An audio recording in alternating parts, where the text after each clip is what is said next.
buenas tardes, bienvenidos una vez más a su programa Conecta UNAM.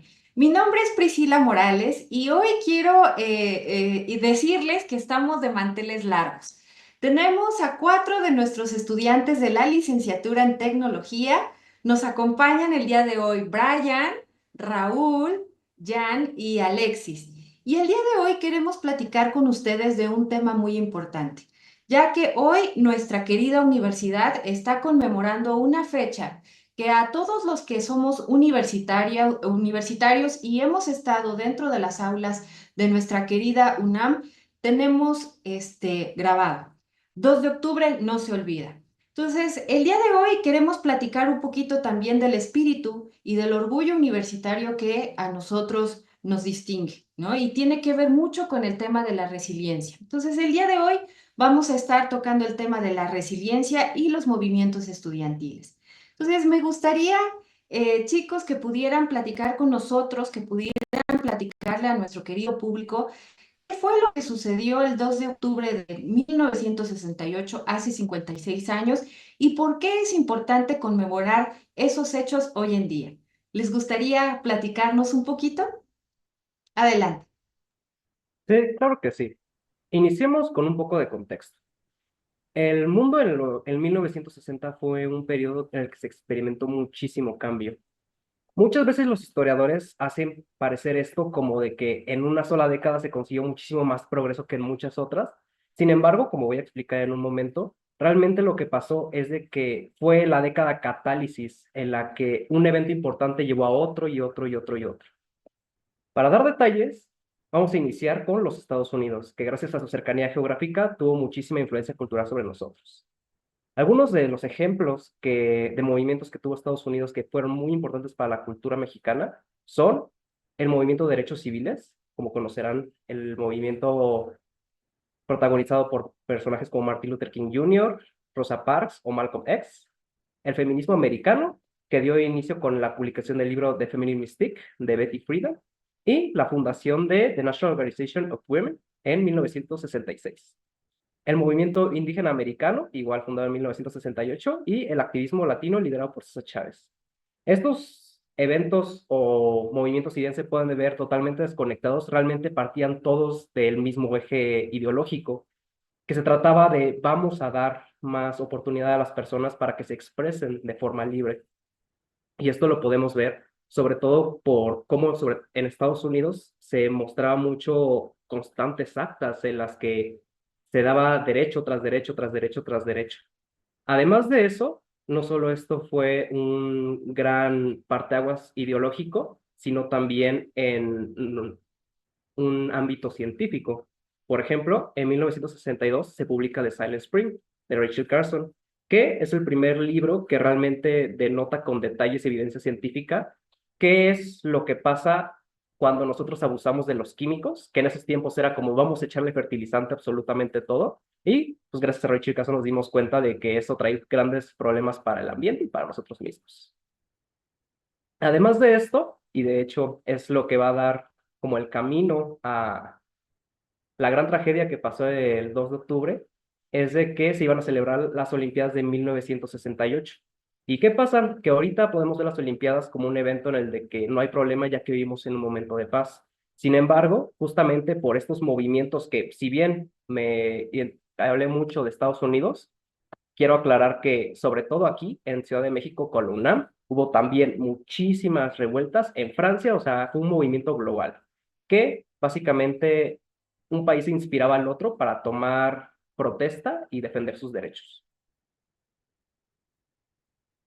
Como nos menciona Brian, la década de los 60 fue muy disruptiva y se buscaba el cambio, se buscaba la libertad de expresión.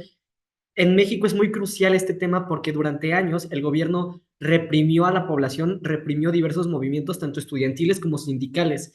El 2 de octubre de 1968 fue el punto final de una serie de represiones inmensas que ya venían sucediendo desde décadas atrás, como nos platicará Jan.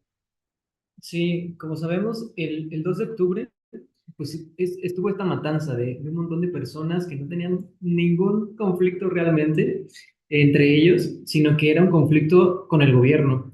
Y lo que podemos ver es que el gobierno lo que hacía lo que muchas personas hablan sobre este movimiento es que solamente se dio en un proceso muy corto, en un periodo muy corto, en donde los estudiantes tenían un conflicto estudiantil y exigían una justicia al gobierno, pero realmente yo estuve investigando y hay muchísima información detrás que tiene, siento que mayor impacto que el mismo movimiento, porque siento que el movimiento fue vistoso, pero hay mucho contexto detrás, que por ejemplo en 1942, que igual hubieron un montón de problemas del Instituto Politécnico Nacional, en donde habían huelgas y demandas para que el gobierno hiciera las cosas de manera correcta, eh, pero desde ese entonces el gobierno ya utilizaba medidas de represión porque se oponían al pensamiento del gobierno y al mismo tiempo, en el 56, también hubieron muchas huelgas de trabajadores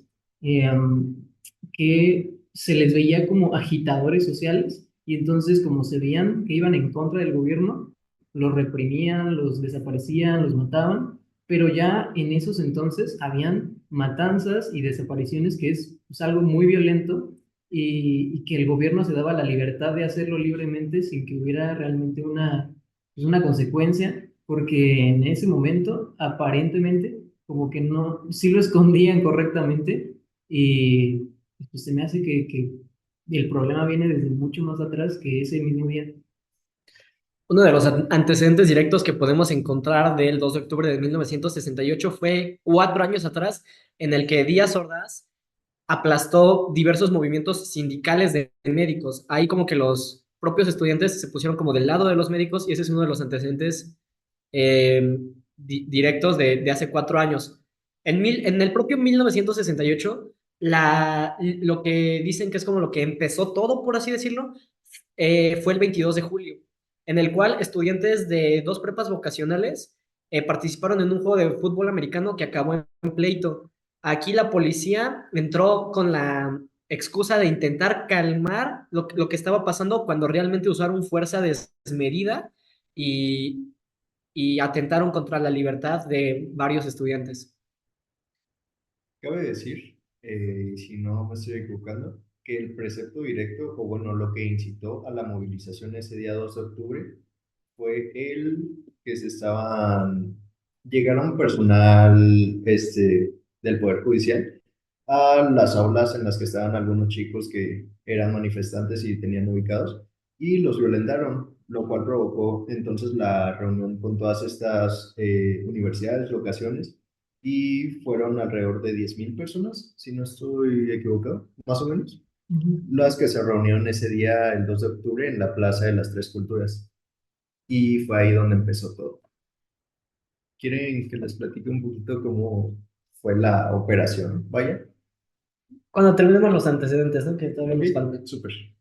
Bueno, siguiendo un poco con los antecedentes, antes de llegar al 2 de octubre, posteriormente el 22 de julio, no, eso ya lo hablamos, el 26 de julio hubo más marchas en contra de la violencia del gobierno. Recordemos que este era el eje principal o las demandas principales, la violencia en contra del gobierno. De hecho, entre lo que se pedía, lo que pedía la comunidad estudiantil era, entre otras cosas, la derogación de los artículos 145 y 145b del Código Penal, porque hasta ese momento el participar en marchas de más de tres personas se consideraba una amenaza al orden público. También se buscaba la abolición del cuerpo de granaderos, la libertad para los presos políticos y la destitución del jefe de policía, que consideraban pues era una persona que usaba la violencia desmedida. De esta forma fuimos viendo cómo a lo largo de los meses la policía y también el ejército entraba a las escuelas, a las prepas o a las vocacionales de la ciudad, por ejemplo, el 30 de julio con el caso de San Ildefonso, en el que incluso usaron una bazuca para entrar. En agosto se crea el Comité Nacional de Huelga y se hace una manifestación masiva y un plantón frente al Zócalo. Entre otras cosas, aparte de lo mencionado, también se pedía cancelar las Olimpiadas y, como mencioné, derogar los artículos que no permitían manifestarse. Un día después de iniciado el plantón, se abren puertas de Palacio Nacional y salen tanques. El gobierno no quiere dialogar con los estudiantes. El 1 de septiembre, Díaz Ordaz, en su informe de gobierno, da una de las frases que más se le recuerda quizás, hablando específicamente de la situación. Dice, hemos sido tolerantes hasta excesos criticados, pero todo tiene un límite. Esta sería la antesala de lo que vendría prácticamente un mes después. El 2 de octubre es cuando se convoca a la manifestación, como dice mi compañero Alexis, en la Plaza de las Tres Culturas y hasta al inicio era una manifestación pacífica, pero empezó un helicóptero a lanzar bengalas desde la plaza y unos hombres a levantar el puño que tenían un guante blanco y ahí fue cuando empezaron los disparos. Posteriormente se sabría que estos hombres eran parte del Batallón Olimpia, el cual era un cuerpo conformado por militares y policías con el fin de disparar tanto a estudiantes como a militares para generar confusión y que los militares tuvieran una excusa para poder actuar. Se cuenta en cifras no oficiales, porque nunca se dio a conocer la cifra real por parte del gobierno, a más de 2.000 personas detenidas y llevadas al campo militar, incluidas encarceladas y desaparecidos.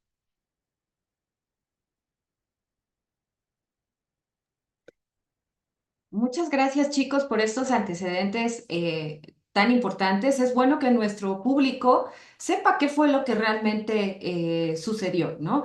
Todavía hay algunas incógnitas históricas, ¿no?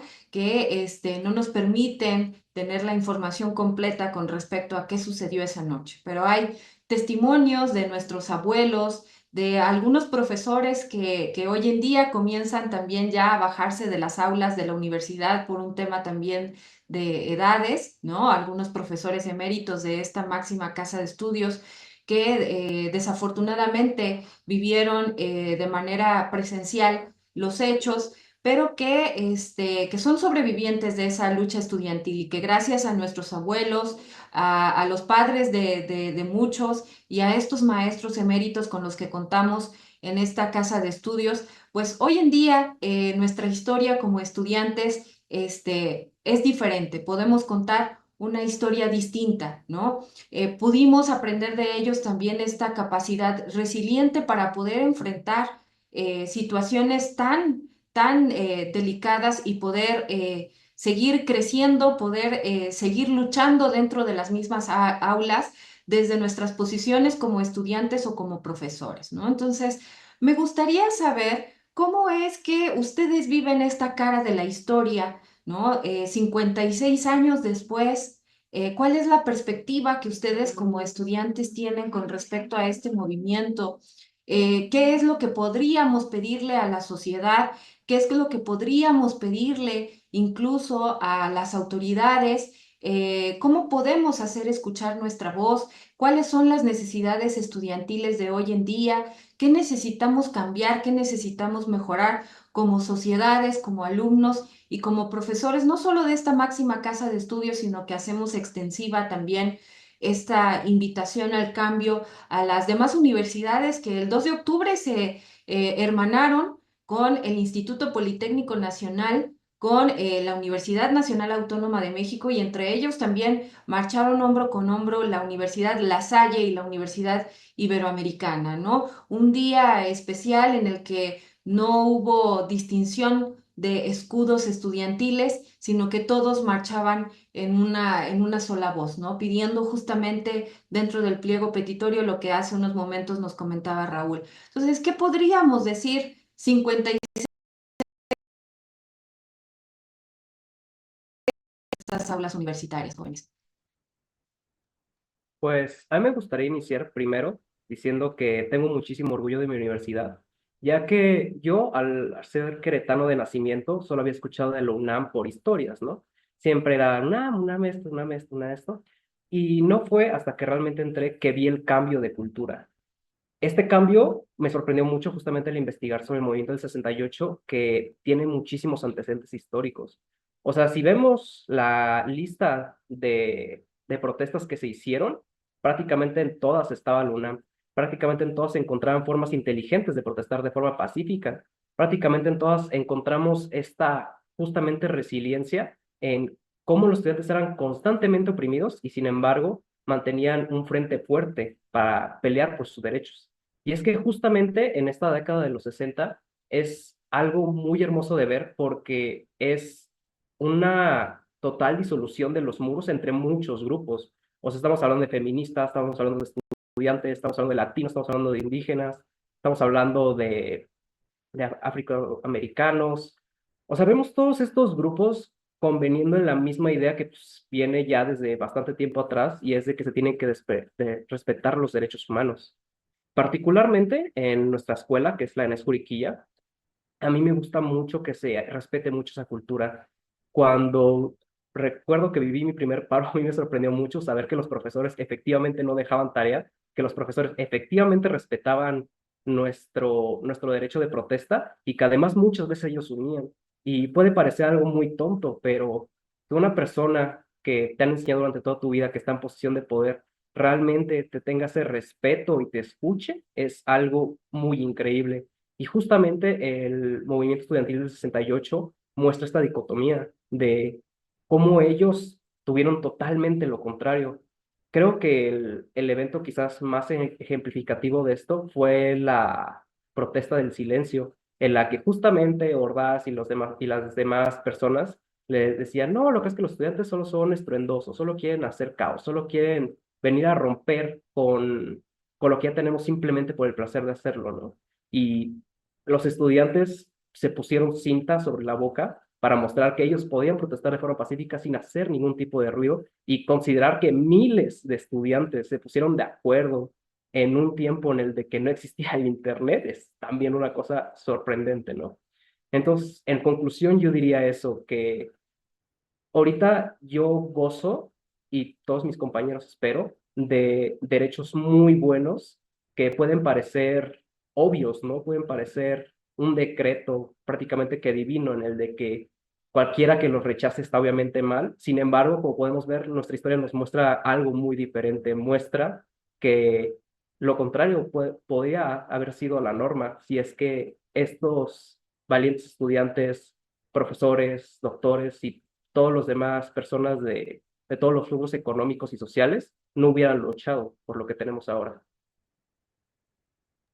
Yo quiero agregar que la diferencia de hace 56 años con la juventud del día de hoy es que sí, tenemos entre comillas más libertad de expresión y podemos protestar y podemos salir a las calles y sacar nuestras opiniones, pero yo quiero comparar con las peticiones que se hacían en ese momento y ellos pedían en su pliego petitorio que se rectificara la ley con los artículos 145 y 145b del Código Penal.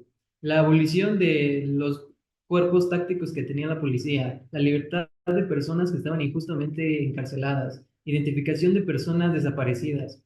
Y a día de hoy yo no veo que haya una diferencia real con los resultados que pide la juventud. Es verdad que en ese momento, mientras yo investigaba y me ponía en los zapatos de esos jóvenes, es verdad que sí había cierto miedo para salir a las calles y protestar porque te podían matar. A día de hoy, pues es un poco más aceptado en distintos movimientos, no solamente en el campo estudiantil, que puedas tener esa libertad de expresión, pero los cambios no parecen ser tan distintos a lo que se vivía hace 56 años. También es más seguro, no tenemos que estarnos arriesgando físicamente para poder ejercer nuestro derecho a la expresión. ¿Qué más quieres comentar, Alexis, al respecto? Fíjate que todo eso también viene no solo desde Díaz Ordaz, sino desde Adolfo López Mateo, eh, con la Dirección Federal de Seguridad. A ver, cuéntame. Esta fue prácticamente una agencia y cabe decir, los documentos desclasificados con el tiempo por la Agencia Central de Inteligencia de Estados Unidos muestran que no solamente tienen sus propios intereses o agencias establecidas en su propio país, sino también aquí en México, durante esa época y actualmente.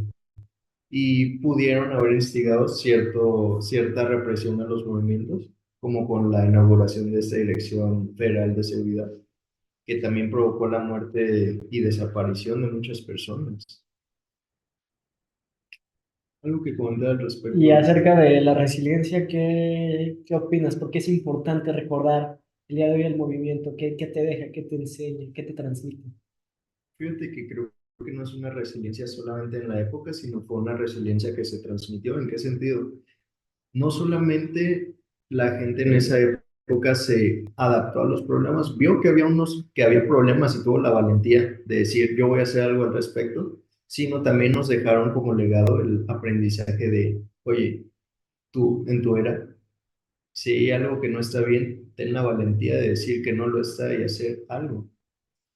Aprender de lo que sucedió, no olvidarlo y saber cómo sobrellevar los problemas que surgen en la actualidad. Algo que mencionaste que se me hace interesante es cómo surgió a partir de ese movimiento justo esa comunidad de personas que empezaron a promover el tema y con la frase del 2 de octubre no se olvida, que pues era un sentimiento de importancia, de que pasaron cosas que no debían de haber pasado y no les vamos a hacer que se olviden de eso que hicieron mal. ¿Qué opinan de cómo es que se ha dado ese movimiento? Mm. A ver, ¿cuál es la pregunta?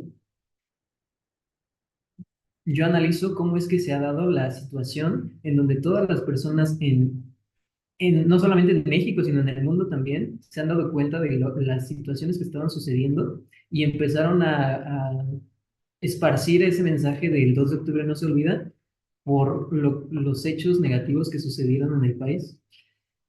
A mí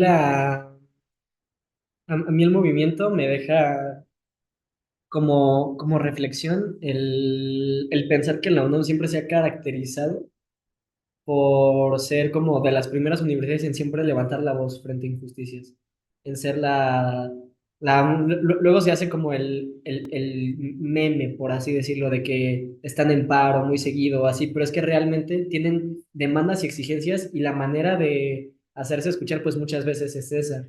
Para mí, el 2 de octubre no se olvida y todas las huelgas, marchas y manifestaciones que vinieron después tampoco deben olvidarse y me siento yo como alumno de esta institución con la responsabilidad de alguna manera honrar a las personas que vinieron antes de mí y decir, ok, si ellos protestaron por lo que estaba mal, yo también lo tengo que hacer. Yo también tengo que salir a marchar cuando algo no me parezca. Yo también tengo que alzar la voz porque gracias a ellos, gracias a que ellos lo hicieron, yo hoy lo puedo hacer y lo debo de hacer. No sé tú qué piensas, Alexis. Me gusta decir que somos herejes, ¿sabes? La UNAM es muy hereje. ¿Qué ¿Por quiero qué? decir con esto? Digamos, rebeldía con causa. Ok, Me gusta. ok, válido. Me encantó lo que comentabas, Raúl, hace un momento de esta responsabilidad que tenemos los que estudiamos muchísimos años después de ese movimiento estudiantil, ¿no? La responsabilidad de ejercer nuestra libertad, ¿no? La responsabilidad también de levantar la voz, no solo por los que nos encontramos en las aulas universitarias o los que imparten cátedra dentro de estos espacios universitarios, ¿no? Sino también levantar la voz por aquellos que no pudieron llegar a las aulas, por aquellos que sufren violencia, que sufren discriminación, por aquellos que necesitan también de nuestros servicios, ¿no? El poder ofrecer nuestros servicios como universitarios a favor de nuestra querida sociedad, que gracias también a nuestra sociedad nosotros podemos ocupar un espacio dentro de las aulas.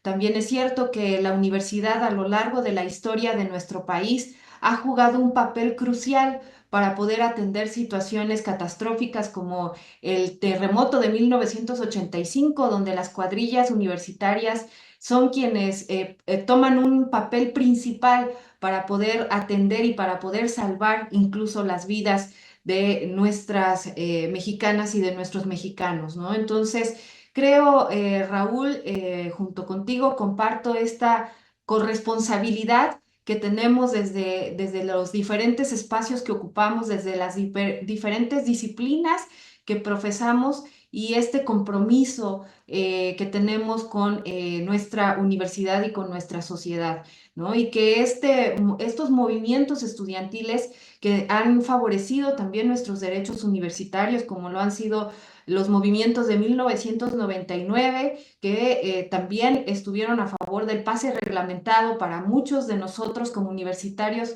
poder continuar con la educación tanto preparatoria como universitaria. Pues también somos esos benefactores que nos vimos pues resultado de estos movimientos estudiantiles, ¿no? Entonces, tener este compromiso para levantar la voz por, no solo por nosotros, sino también por los otros, ¿no? Entonces, pues chicos, se nos está terminando el tiempo, tenemos 5 minutos para poder darle cierre a esta charla del día de hoy. Y bueno, también recordar que en el mes de octubre tenemos también la conmemoración del Día de la Salud Mental, ¿no? Entonces, ¿cómo podríamos, muchachos, cerrar con una invitación hacia nuestros compañeros universitarios, hacia la sociedad en general, para poder aterrizar también un poquito este tema de el levantar la voz, la expresión libre de nuestras voces, ¿no? Y que atiendan también a temas de resiliencia y de salud mental? ¿Qué podríamos decir al respecto para poder despedir nuestro programa? Yo iniciaría que, si bien es muy bueno que reconozcamos la valentía que tuvieron los protestantes en ese tiempo, no intentemos de alguna forma compararnos a ellos e intentar revivir las acciones en un tiempo que es diferente, ¿no? Con esto no me refiero a que no hay que levantar la voz, a esto no me refiero a que no hay que defenderlos, a lo que me refiero es de que hay que reconocer que la fuerza de ese movimiento no fue la acción de una sola persona ni de un solo grupo, sino que fue la fuerza conjunta de muchísimos grupos que tuvieron toda esa valentía, ¿no? Y justamente hay veces en que puede parecer muy abrumador reconocer los problemas que tenemos ahora, porque sí, es cierto, mientras siento mucho orgullo por mi universidad, también me doy cuenta de que en este país y en el mundo en general existen muchos problemas que aún tenemos que solucionar y que vaya, no se tiene que tener como una posición polarizada hacia cualquiera de los dos extremos en donde todo está bien o todo está mal, sino que reconozcamos en nosotros mismos la oportunidad de cambiar en cosas pequeñas y de darnos cuenta que la fuerza y la resiliencia está presentes en nosotros mismos, pero justamente es cuando estamos en los grupos, que es cuando podemos hacer cosas realmente extraordinarias, ¿no?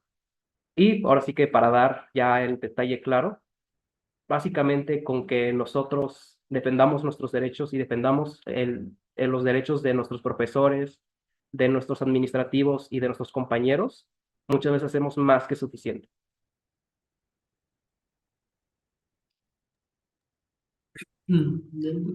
Nosotros tenemos, bueno, tenemos algunas frases para cerrar que creo que vienen muy bien con el tema y ya va a empezar con así. Una primera frase que dijo Theodore Parker es que la verdad nunca ha caído muerta por la calle, sino que posee la afinidad con el alma del humano que la semilla, aun sin las mejores condiciones, siempre acaba por arraigar y multiplicarse. Yo quiero cerrar a manera de conclusión, invitándole al público que nos escucha, recomendándole el libro de Palindromo de México de Fernando del Paso. Es un libro en el que tiene un capítulo especial dedicado al movimiento estudiantil del 68. Es una ficción, creo que no muy lejos de la realidad, pues narra el punto de vista de un estudiante que participó en las protestas. Y una de las frases a mí del libro que me gusta mucho, hablando justamente del movimiento, dice: nos arrancaron el corazón y nunca más seremos los mismos. Y bueno, yo escribí la mía, es de mi autoría y va algo como esto. La esperanza tiene dos hijas, la ira y el valor. La ira para indignarse por la realidad que se vive y el valor para intentar cambiarla. Y pues nosotros cerramos de esta manera. Muchas gracias por incluirnos en esta participación. Y por escucharnos.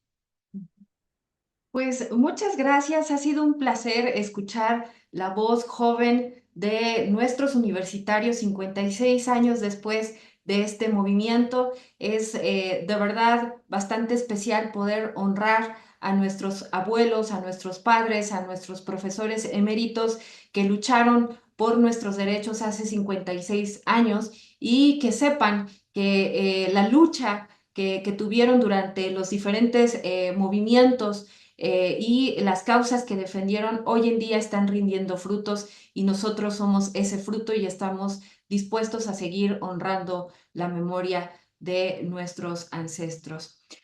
Pues querido público, les agradecemos mucho su atención. Gracias por brindarnos este espacio para escucharnos y reiteramos nuestro compromiso como universidad hacia ustedes como nuestra querida sociedad.